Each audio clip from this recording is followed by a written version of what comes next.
नमस्कार. श्री स्वामी समर्थ सर्वांना. आजच्या व्हिडिओमध्ये तुम्हा सगळ्यांचं खूप खूप स्वागत आहे.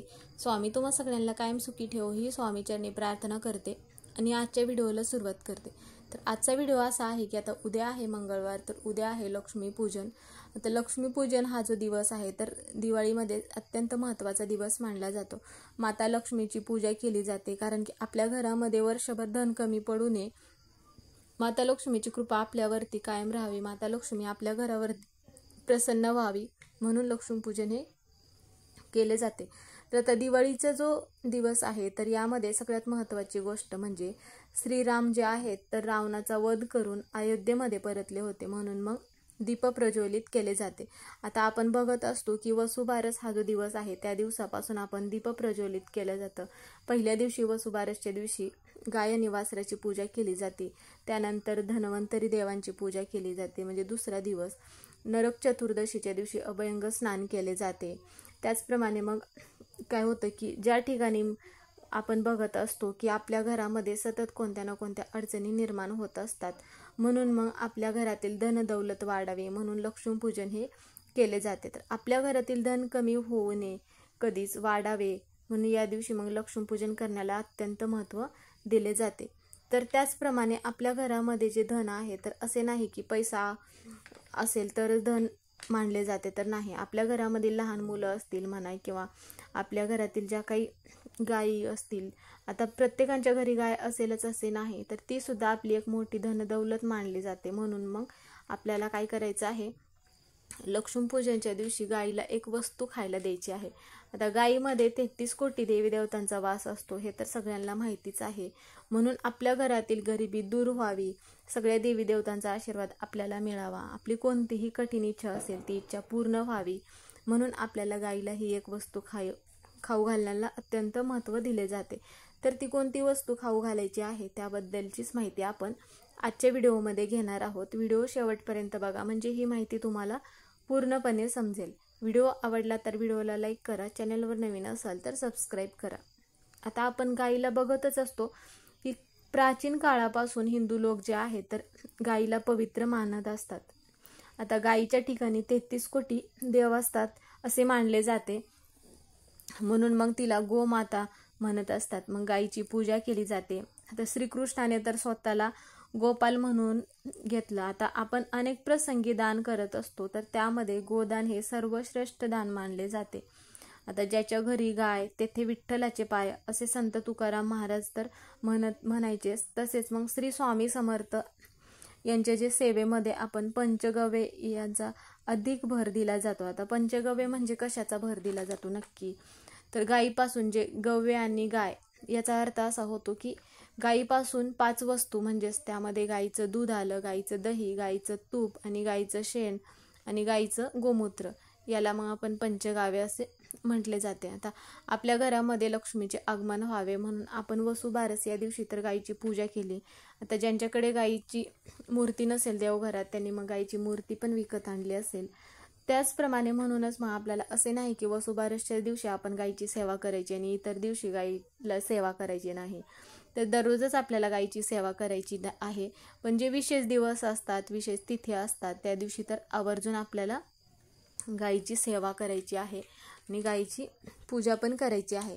तर आपल्या घरामध्ये सकारात्मक आणणारा सण म्हणजेच की दीपावली. तर माता लक्ष्मी या दिवशी मग पृथ्वीवरती भ्रमण करते. आता आपल्या घरातील संपत्ती कधीही कमी होऊ नये असे प्रत्येकाला वाटत असते. घरातील ज्यांच्याकडे जास्त पैसा आहे किंवा कमी पैसा आहे, जे लोक जास्त श्रीमंत आहेत, सगळ्यांनाच असे वाटत असते की माझ्या घरामध्ये जेवढं धन आहे ते कधीच कमी होऊ नये, त्या धनामध्ये वाढ व्हावी असे प्रत्येकाचेच विचार असतात. तर आता आज आपल्याला काय करायचं आहे म्हणजेच की लक्ष्मीपूजनच्या दिवशी आपल्याला लक्ष्मीची पूजा केली जाते, म्हणून मग गायीचीही आपल्याला पूजा करायची आहे. त्यासाठी मग आपल्याला काय करायचं आहे, एक वस्तू आपल्याला गायीला खाऊ घालायची आहे, ज्यामध्ये कारण की माता लक्ष्मीचे रूप मानले जाते गाय, आणि गायीचा जो जन्म आहे तर समुद्र मंथनातून झाला. आता गाय विश्वाची माता मानली जाते. गाय जी आहे तर ही अमृतरूपी दूध देणारी आहे, म्हणून मग गायीचे दूध अमृता समान मानले आहे. आता स्वर्गात जाण्याची जी सीडी आहे तर ते गायीपासूनच प्राप्त होते असे म्हटले जाते. त्यामुळे मग आपल्याला गायीची पण सेवा करायची आहे.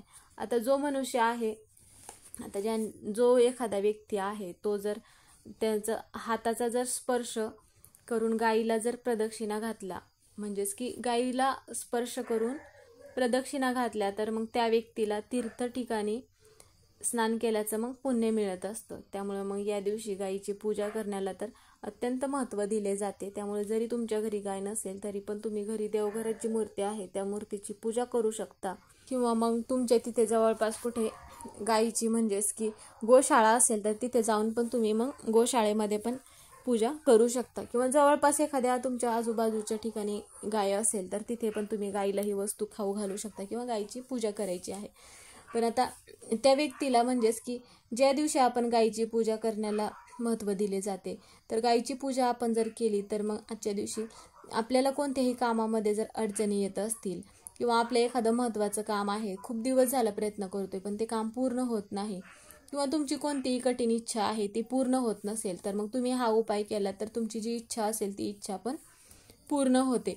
तर त्यासाठी आपल्याला काय करायचं आहे, लक्ष्मीपूजनच्या दिवशी सकाळी लवकर उठायचं आहे. ब्रह्ममुहूर्तावरती उठून मग आपल्याला स्नान करायचं आहे. स्नान करत असताना आंघोळीच्या पाण्यामध्ये 2 थेंब गंगाजल टाकून स्नान करायचं आहे. चुकूनही आजच्या दिवशी काळ्या रंगाचे जे कपडे आहेत तर ते परिधान नाही केले पाहिजे. तर हा उपाय करण्यासाठी आपल्याला काय करायचं आहे, 1 वाटी चणा डाळ, जिला आपण हरभरा डाळ म्हणत असतो, तर ती भिजत ठेवायची आहे.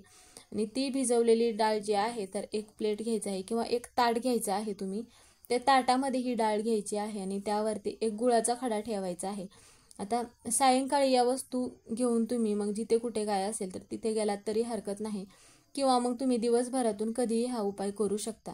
आता सायंकाळी आपण लक्ष्मीपूजन करत असतो त्यामुळे मग या वेळेमध्ये जाणं शक्य होत नाही, म्हणून तुम्ही दिवसभर केलात तरीही चालेल. तर आता त्यासाठी मग काय करायचं आहे, तर ज्यावेळेस आपण देवपूजा म्हणजेच की देवपूजा करून झाल्यानंतर तिथे तुम्ही मग हे जे गूळ आणि डाळ आहे तर ही देवघरापुढे ठेवायची आहे. जर तुम्ही सायंकाळी हा उपाय करणार असाल तर जिथे तुम्ही लक्ष्मीपूजन मांडलं आहे तर त्या पूजेपुढं मग तुम्हाला हे ताट ठेवायचं आहे आणि मनोभावे प्रार्थना करायचं आहे. आणि त्यानंतर मग ते ताट तिथून उचलायचं आहे आणि ताटामध्ये आपल्याला फूल घ्यायचं आहे, अक्षदा, धूप घ्यायचं आहे आणि मग 1 तांब्या भरून जल घ्यायचं आहे. आणि जिथे कुठे गाय असेल तिथे गायीजवळ आपल्याला जायचं आहे. सगळ्यात अगोदर गाईच्या पायांवरती पाणी टाकायचं आहे, गाईची पूजा करायचं आहे, गाईला हळदी कुंकू लावायचं आहे, अक्षदा अर्पण करायचे आहेत, फूल अर्पण करायचं आहे. आणि त्यानंतर काय करायचं आहे, ही जी डाळ आहे तर ही डाळ आपल्याला गाईला खाऊ घालायची आहे. आणि त्यानंतर गाईला आपल्याला प्रदक्षिणा करायच्या आहेत. प्रदक्षिणा करत असताना ओम नमो भगवते वासुदेवाय नमः असं मंत्र म्हणत प्रदक्षिणा करायची आहेत. प्रदक्षिणा ह्या 7 प्रदक्षिणा करायच्या आहेत. आणि त्यानंतर गाईच्या पायाखालची जी माती असते तर ती थोडीशी माती आपल्याला घरी आणायची आहे. आता बऱ्याच वेळा काय होतं की ही माती आपण घरात आणल्यानंतर ही माती मग कुठे ठेवायची, तर घरातील आपल्या दक्षिण कोपरा सोडून घरामध्ये ठेवायची आहे. तर शक्यतो तुम्ही उत्तर दिशेलाच ठेवा, कारण की उत्तर दिशा जी आहे तर लक्ष्मी येण्याची दिशा मानली जाते, त्यामुळे मग उत्तर दिशेलाच ठेवायचं आहे. आता जर गाय नसेल तर त्यावेळेस मग काय करायचं, आता देवघरामध्ये गाय वासराची मूर्ती असतेच, तर मग त्यावेळेस मग मूर्ती पुढे तुम्ही ठेवायचं आहे. आणि जिथे कुठे पिंपळाचं वृक्ष असेल तर पिंपळाच्या वृक्षाला मग आपल्याला ही जी डाळ आहे तर ती अर्पण करायचं आहे. आणि पिंपळाच्या वृक्षाला पण आपल्याला 7 प्रदक्षिणा घालायच्या आहेत. प्रदक्षिणा घालत असताना ओम नमो भगवते वासुदेवाय नमः असा मंत्र म्हणत प्रदक्षिणा घालायच्या आहेत. प्रदक्षिणा घालून झाल्यानंतर मग आपल्या मनात जी कोणती इच्छा आहे तर ती इच्छा सांगायचं आहे. कारण की असे जे हे उपाय आहेत तर हे उपाय आपण लक्ष्मीपूजनच्या दिवशी केल्यामुळे, कारण की पिंपळाचं वृक्ष जे आहे तर ते पण एक माता लक्ष्मीचा वास असतो, पिंपळाच्या पानांमध्ये भगवान विष्णूंचा वास असतो, म्हणून आपण गायीची सेवा केली आणि त्यानंतर गाईला ह्या वस्तू अर्पण केल्या, त्यानंतर खाऊ नाही घालू शकले त्यावेळेस पिंपळाच्या वृक्षाखाली तुम्ही ह्या वस्तू ठेवू शकता. तर आजच्या व्हिडिओतून तुम्हाला ही माहिती पूर्णपणे समजली असेल की गाईला कोणती वस्तू खाऊ घालायची आहे, तर ही वस्तू खाऊ घातल्यामुळे कोणत्या आपल्या अडचणी दूर होतात. तर आजचा व्हिडिओ इथेच संपला. व्हिडिओ कसा वाटला कमेंट करून नक्की सांगा. कमेंटमध्ये ओम नमो भगवते वासुदेवाय नमः हे लिहायला विसरू नका. व्हिडिओ पूर्ण बघितल्याबद्दल धन्यवाद.